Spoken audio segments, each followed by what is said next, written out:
Have you ever seen something from the corner of your eye that wasn't there when you looked again?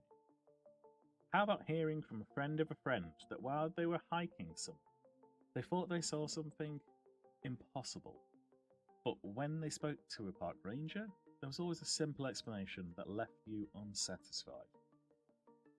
My name is Jack, and this is my colleague Chris, and we are senior wardens for the Creature Conservation Initiative. We protect the world from the creatures of superstition and myth, but more importantly, protect those same creatures from the world.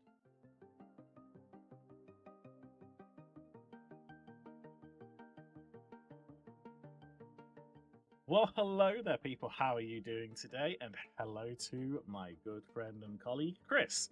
How are you doing today? I'm doing fantastic, except that I'm boiling away, literally, figuratively, emotionally, spiritually, meaning it's hot. How are you doing? I'm boiling away, literally, figuratively, spiritually, because it's hot. Yes. See, we're on the same page. Yeah, pretty much, yeah. Which is strange, seeing as we're on different parts of a continent.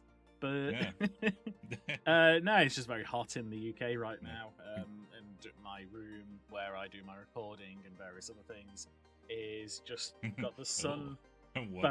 Calm down. The listeners deserve to know. I work and I sleep here. Yes. That's all. But as I was saying, the sun just beats straight against the windows. You just can't escape it. I need to get something to reflect rays or something like that. I don't know, put some mirrors somewhere. Maybe point it at the road outside, and it'll scare off some of the very loud cars and drivers that annoy me. Oh, that would make editing so much simpler. Much simpler. But anyway, what have you kind of been up to this week? Anything interesting? Not really, just dealing with the things we deal with. There were imps again. Oh, God. One day we're actually gonna do an episode on imps, but one day.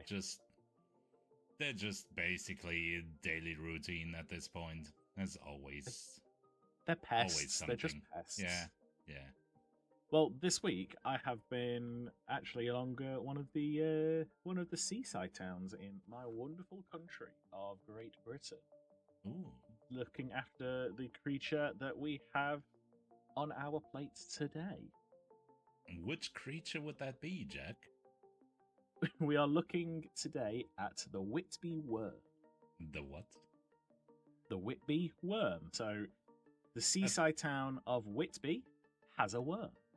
Okay, yeah, that sounds fascinating. Is it an earthworm or a tapeworm?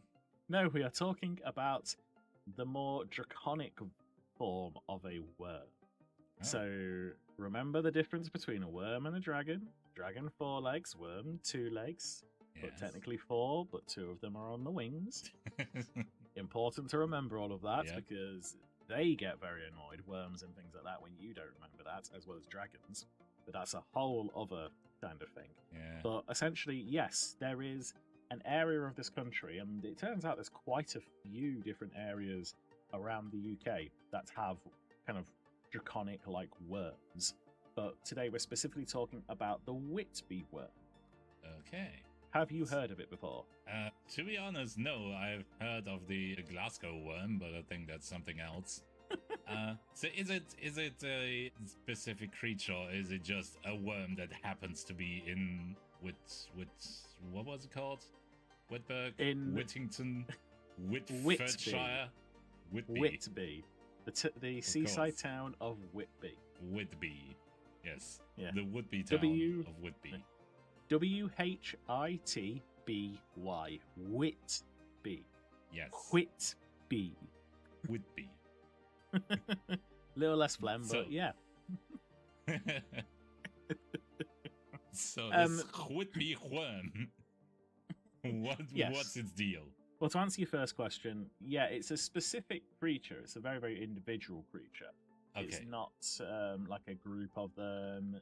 It's not like a breed of worm or something. It is a specific creature.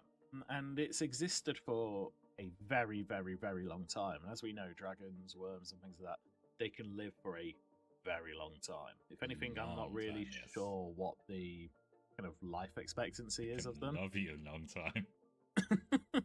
Well, it's around for long enough that yes, it probably could love you a long time. That's a reference. Whether you want that is a different thing, but moving on. But essentially, this is a creature that actually lives in the sea near Whitby for very specific reasons, which we'll get to as we go through and I start telling you a bit about the stories. Is the reason that it's an aquatic animal? Actually, no. Oh, that's kind of surprising, actually. Oh, this is one of the interesting things that we found with the research guys when we started looking into it and realizing that this was actually not just a legend, but a real creature. It does appear to show that worms, wyvern, worm, whatever you want to call it, they can actually survive underwater, or at least in kind of the sea as a habitat in some way, which is something we weren't really expecting over the years, but it seems to be that they can survive there.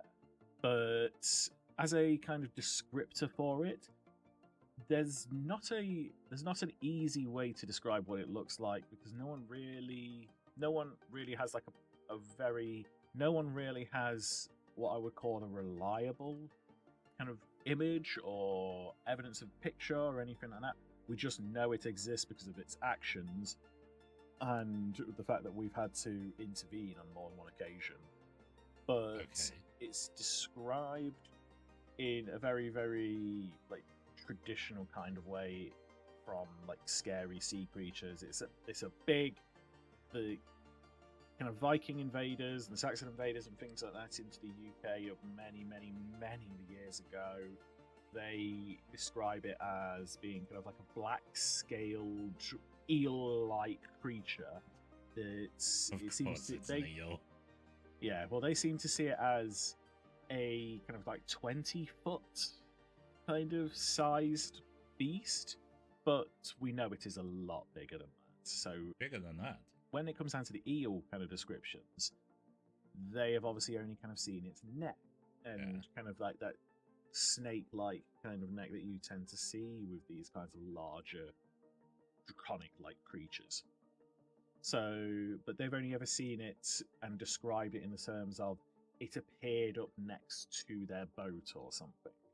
Okay. So, one of the most recent kind of stories and descriptions of it is that in 1743 it apparently surfaced near a fisherman's kind of boat, and one of the sailors only escaped by actually stabbing it in the eye, which I can say from actually seeing evidence of this creature and catching glimpses of it, one of his eyes is damaged. I don't know if it's useless or anything like that, but there is damage to the creature's eye. Okay. But other than that, we don't really have much else to describe it, other than, like I say, it's kind of dragon-like, but more of that wyvern worm kind of. Yeah. So it's not something that pops up every day. It's a rare sight. Yeah, it's a very rare sight, but when it does appear, it does cause a lot of trouble, because again, the following day, apparently according to that 1743 sighting, the following day, the kind of bay, docklands just reeked of death and decay, and they mostly seem to put it down to the Whitby Wyrm. Yeah, probably the eye goop from his injury. maybe. I mean, like I say, this is a big creature, and they have kind of caught evidence of it in the normal world to a certain degree, where in apparently 2019, sonar caught a 30-foot mass moving against the current. Okay. Obviously, our PR guys immediately knew what that was, especially seeing as the Whitby Wyrm is larger than 30 feet for one. But we knew exactly what it was, so we put out our kind of propaganda, shall we say, our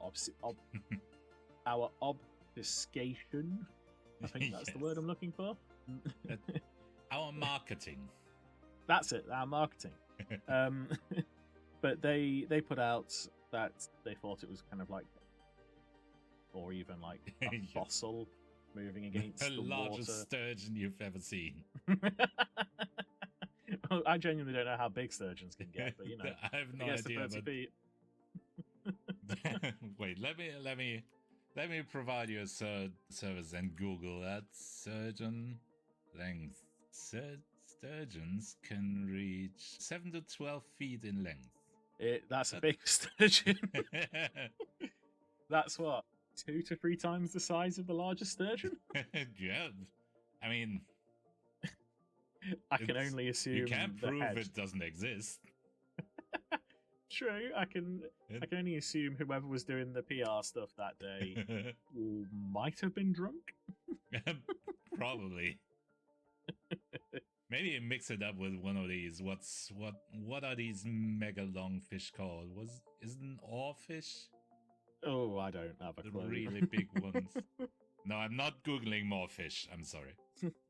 Well, the only mega long fish that I know is things like the Leviathan, and it certainly wasn't that. Yeah. That's pretty much all the information we have on how it looks and anything like kind Okay. of credible. However, the stories about it are absolutely, like, I don't want to say wild, but fascinating. I love learning about the stories about this one because what it essentially is that apparently the Whitby Wyrm was living on the mountaintop that surrounds Whitby, kind of like, not surrounds, but overlooks Whitby.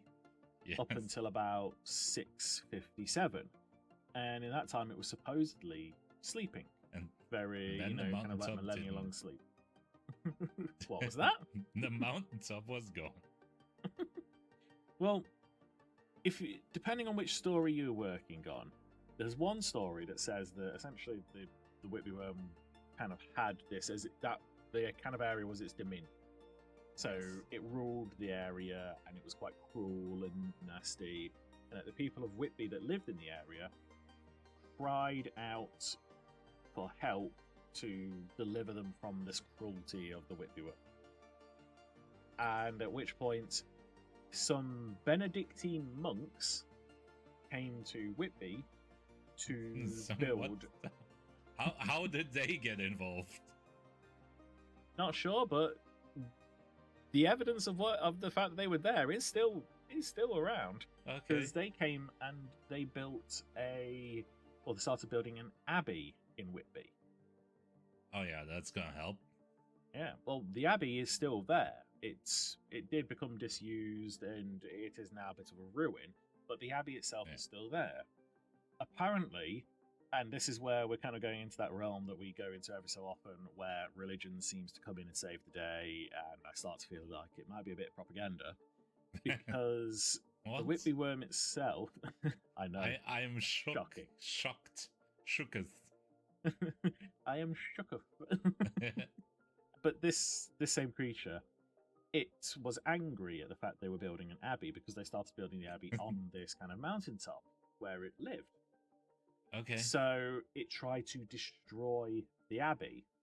Now this is again where you kind of get what I mean by the whole religion saving the day kind of thing, because apparently the worm was trying to destroy the abbey, but the prayers of the Benedictine monks were so powerful it banished the creature to the sea. Of course. God himself licked his finger and threw the creature into the sea. Exactly. That is one of the stories. The other story, relatively similar. They started building an abbey up on the mountaintop, and this disturbed the Whitby Wyrm, and it kind of came out and again still tried to destroy the abbey. But what happened was that the people of Whitby and the surrounding area were fierce enough to force the creature away and forced it into the sea. Have they considered just leaving it alone on its mountaintop? Again, you're talking like 600s, 700s. Don't think that was kind of their thing. I mean, yes. Yeah. Nowadays, yeah, now, if we basically came across a draconic being or something like that was living on a mountaintop, and we found out all of that, we would probably step in ourselves and buy the area or just find a way to make them all go away and leave the creature alone. Yeah, I mean, even back then, you have to have some self-preservation instinct that tells you maybe let's build the abbey somewhere else where there isn't a big piss off dragon. Well, I mean, you can say that. It doesn't necessarily mean it's there. I mean, but essentially, no matter what, either way, the Whitby Wyrm ended up living in the sea. It went and started living in the sea. right. Now, the Got stories... evicted from its own mountain. Pretty much. Now, the stories state that the Whitby Wyrm comes up every 7 years after nursing this grievance of being evicted, as you say, from its own home. I get it. Tries to rip away at the abbey and the ground around the abbey, trying to tear the abbey down into the sea, even in its dilapidated state that it's currently in. Because you can look at some images on Google and things like that, and you will find, yeah, it is a ruin as it is now, but it's very, very interesting to kind of see. But what we tend to find is that is a bit more of a kind of dramatization. We do find that... I'm shocked again. But what we do find is that every probably year or so, the worm does appear back in Whitby. Sometimes it's just shown as sightings. Yeah. Does come up and in the night, in the dark, start causing damage, start causing trouble, and that's potentially when we have to be involved as part of the CCI and try and push it back. It only seems to do it once a year around the same kind of time, so we do have time to kind of prepare. So it's a draconic Santa, basically. Yeah, draconic Santa. Celebrating Destruction Christmas once a year. Yeah, the Whitby Wyrm itself, the interesting link, though, this whole abbey does, which links the Whitby Wyrm to the story of Dracula. Dracula? Okay, now I'm interested. Well, apparently Bram Stoker visited Whitby before writing Dracula, and the kind of the ruin of the abbey and the atmosphere. I suspect he probably turned up at a time when the Whitby Wyrm might have been in the area attacking. But basically, this is apparently the inspiration to write the story of Dracula. Fascinating. The abbey and the environment and absolutely everything about it. Okay, but the worm doesn't actually come into play here. No. When I saw this, now I'm less interested again. When I saw the connection, I did wonder. Oh, what does the worm serve Dracula or something? No. It's basically someone went, there's a connection. But I do suspect that, the atmosphere is set when you think about the worm being there, and maybe if it was attacking at the time or visiting or whatever, it could have helped to create the environment that made him go Dracula. Absolutely. Yeah. Cool. But yeah, so that kind of leads me on quite nicely to my recent encounter over the last week or so. Yes, please tell me more. I basically got sent up to Whitby to kind of prepare for the expected Destruction Christmas. Yeah, the expected Destruction Christmas. And previous years have been quite quiet, so we've been expecting it to be quite bad this year. Yeah. But the result was that me and a few other wardens, we just kind of post up, test things like seismographs in the area, to recognize if there's anything like large kind of tectonic movements in the ground that you tend to find with some of these big creatures. Yeah. We've got you always know it's gonna be a fun activity when you can detect the creatures with a seismograph. Have I updated my will? Yeah, pretty much. So yeah, we had sonar out in the water, very passive, no one to disturb any of the marine life, but give us as early warning as possible so that we can start identifying where it's going to be. And I mean, you might wonder what we do to try and discourage. Would have been my question exactly 3 seconds from now, probably. Well, we don't really have much to fight it off with. You know, we're not doing a siege here. We're not, you know, bringing out the cannons and firing the catapults. I mean, you could hire a fisherman to stab it in the eye or something. Well, what we find is that we don't know if it's anything to do with intelligence or if it's feral or anything like that. But we tend to find it is really, really, really drawn to large amounts of food. So am I. What? That's definitely nothing to do with intelligence. Also true. But our main kind of thing is find where it's going, locate where it's probably going to make landfall, or at least where it's aiming to, if we can. And then we've got some people on the land near there with just cooking up a massive bunch of chips. Not quite. But those individuals they've got quite literally like massive trucks full of like rocks and gravel and things like that to try and make it hard for it to get onto land and to rip away at the like stone and cliff sides and various things like that, and try and just discourage it. But at the same time, whoever is in the area, whoever is in the area and on the front line duty, is their job is to get in, luckily, speedboats with quite a large bit of, essentially like a big ball of chum. Ooh. And sounds appetizing. Start sailing very quickly in its general direction and away once you've got its attention. I see. We basically bribe it away. Yeah. And then the dump trucks that full sounds of suspiciously stones. like being bait. Have you come up with this protocol? No, but it was definitely brought to me very early in my career. I see.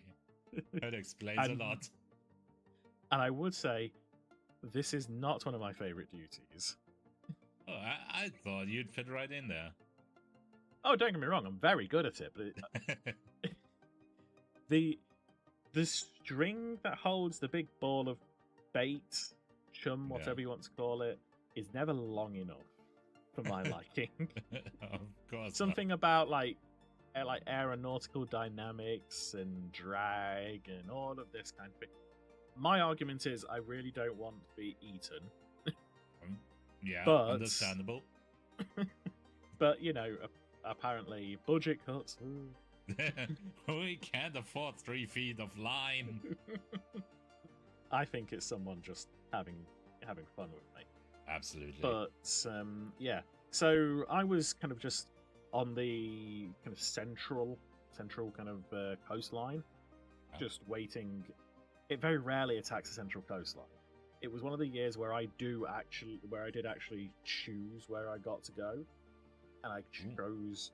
Normally, I would put myself in a more dangerous position, but I thought I've done this for like 4 years now. I want to just have a slightly easier day, which is obviously a stupid thing to say. You did not have an easier day. Yeah, the moment you say I want to have a slightly easier day, it's not going to be an easier day. Yeah. Plain and simple. You should have known that. But yeah, so I was kind of sitting there waiting, expecting one of the others to hear, because the other part is that the other boats, the other 4 boats, do actually go out as well, just in case it makes like a sudden change in direction or anything like that. But obviously, the one who's closest that's point man, shall we say? That's target number 1 for the worm.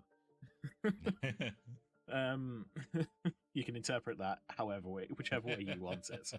The worm is target number 1, or you are target number 1 for the worm. Oh well. What's the difference anyway? Well, some people in the research department and like the capture department and things like that have argued that we're actually just incentivizing it to keep coming back every year. But until someone comes up with a better idea, Yeah. I When don't you know put what it to that do. way, it makes a lot of sense. Oh, they are Basically completely giving it a right. treat. Well, they're completely right. But I mean, again, without killing it, what do we do? We don't know where it actually lives in the sea. I know what we do. We pray really, really hard. Someone fetch the Benedictine monks. Yes. We were in position, waiting, ready, and we get the call from some of the rest of the team going, "Yep, it's been sighted." And it's actually been sighted a bit further north from me, so Okay. I wasn't even front line. It was great. I was getting away with it. It was wonderful.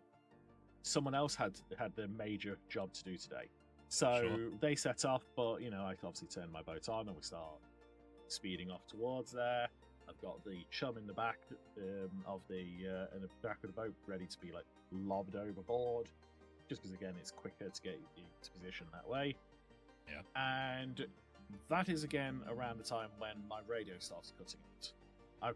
Up until that point, I was Always a good hearing sign. all of the exactly. I mean, up until that point, I was hearing all the updates. Everyone was going along, and then the radio starts to cut out. Now, if you remember from my Leviathan episodes, Yeah. some creatures are just large enough that they seem to interfere with these kinds of signals. Radio frequencies, Wi-Fi signals. I'm We still don't know not why. quite sure how it works, but yeah, No. something they they just- seem to have in common. Yeah, well, they just do. Yeah. So at this point, I hadn't put two and two together because last I heard, it was still in the other guy's area, Yeah. still the other guy's problem. And so I start to slow down on the boat, just because I can't. It's dark. It's at night. I can't really identify where I am. The GPS signal on the boat is gone. I can't get anything on my phone or anything like that. So I slow down rather than disappearing halfway to to a different country. I don't need to be halfway across before I suddenly realise, oh, you're currently crossing the Pacific. Yeah. But I hate when it happens to me. bit of an exaggeration, but you know what? If we can't exaggerate on this joke, what can we do? Not much. But yeah, so I've stopped and I'm making, like doing all the wonderful technical things like smacking the radio, shaking it, Yes. turning it off and on again. It's All those professional maintenance. Exactly, techie here. Yes. And well, I can explain what it. I can kind of get a feeling of what those fishermen felt like, because You Not developed quite. a sudden urge to stab an eye. no, but I kind of wish I had something to stab an eye with, because all of a sudden, just under the water, two very bright kind of eyes, one of them damaged, just appeared. It was like lamps being turned on, Ooh. and more just kind of appearing from under the surface of the water. Yeah, that's not Now- something you want to see. No, that was a brown pants kind of moment, Oh, if yeah. I'm perfectly honest. I believe it. Just looking overboard while you're trying to get your radio to work, and some of these creatures, you could believe that you could get hurt or even killed by them by accident. I mean, beyond a However- certain size, that's a very Yeah. real possibility. Well, one of the scariest things about it is looking at these kind of things and realizing that. At least that's what I thought. The even scarier thing is being perceived by them. Ooh, yeah. I guess that's worse, yes. It looked at me. Oh no. It was looking at me very intently. So I very quickly moved to the back of the boat, Yeah. just kind of pushed the ball of bait and chum and whatever overboard, got my knife out, cut the rope attaching it, and just kind of went almost as if to say, "Here you go." Is that doesn't feel like the original plan. No. It certainly wasn't, but I did not have... There was not going to be a chance of me turning the damn boat on and trying to get away. So I just kind of put that overboard and just watched that kind of drift and float down just a little bit, the water, while staring this thing in the eyes, and it's looking back at me. And for a good minute, I did nothing else, just kind of looking at it. It was looking at me. And then all of a sudden, apparently my offering was enough. It turned, grabbed, and disappeared. Wonderful. Was probably weighing its options. Do I eat the bait, or do I eat the moving bait? Yeah, I would agree with you on that one. But this is also a reason why I say treating the creature is definitely a good thing. Yes. If we piss it off, it would eat me. Yeah. But yeah, I mean, I at that point, obviously, I turned the boat back on, I headed back to land, I got contact quite soon after. Everyone was saying that it seemed to have just been leaving the area. It seems to have done no damage, but I'm expecting next year it might actually be quite dangerous, so we might have to come up with a new protocol, because it usually does try and do something to the harbour. Yeah. And the fact that it hasn't done anything to the harbour for a while, it's a little bit like with my hay fever. If my hay fever is not bad this year, I expect it to be bad next year. Okay. That kind of thing. Yep. But yeah. Worms are like hay fever, folks. Heard it here first. Worms are like hay fever. Hay worms, we call them. There have also been reports that apparently this thing can breathe fire. I've not seen it breathe fire. No one's really recorded it breathing fire. I'm kind of glad it didn't show me if it could. I mean, to be honest, pretty much every creature, if you look back far enough, there's some report of it breathing fire. Very true, very true. But yeah, at the very least, I can say I'm still alive. The worm's not a problem for the rest of this year. We can move on, and I can go to therapy for the absolutely terrifying sight. Yeah, sounds like a plan. But yeah, so that's kind of the Whitby Wyrm. All right. Yeah, sounds fascinating. If you, listener, want to hear more fascinating things, I believe Jack has some advice for you. Yes, I do have some advice for you, dear listener. And that advice is you can head straight to Discord, where you can join our community and start asking questions. You need to ask questions. Nowadays, it's all about asking questions. Yes. That's the important part. And those questions can be all about these creatures. You can ask us about creatures that we have done episodes on, creatures we haven't done episodes on. Tell us the creatures that you would like us to do episodes on. Talk with other people about the creatures you'd like us to do episodes on. And just in general, get involved and shape where we might be going with the Blink and You'll Miff It podcast. The podcast. Yeah, my favorite podcast. That was such an accidental list. Beautiful. But yeah, and while doing that, what else can they do, Chris? What else can they do? No, what else? Not what else. Oh, there are several elves. Anyway, they could and should, honestly, asking questions. It used to be the thing, but it's pretty much passé. The thing you need to do today is engagement, and you can give us engagement with a rating, preferably a good one, but as we tend to say here, engagement is engagement. Give us 5 stars, give us 1 star, just the middle ground is kind of wishy-washy. Also, subscribe to this podcast because you don't want to miss out on future episodes. And while you are waiting for the next episode, why not go back to our back catalog? Because we've been doing this for a while, and we have a lot of creatures already covered. And I'm sure you're gonna find something that's gonna pique your interest. And just listen to that again.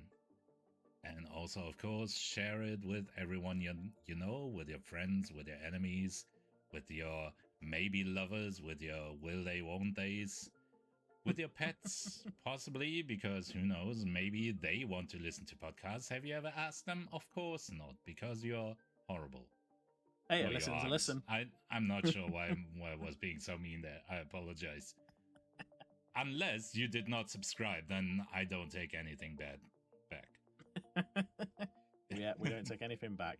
And you can also see episodes, not our faces, but our wonderful logo. If you prefer watching things on YouTube, which we know that you do sometimes. But any way that you can interact with us or tell us what you enjoy, what you don't enjoy, and feed those Agrum gods, we are happy. Exactly. Just comment away. Yeah. But otherwise, unless there's anything else you'd like to say, Chris, I think that's it. So from me, I'm going to say goodbye. Goodbye.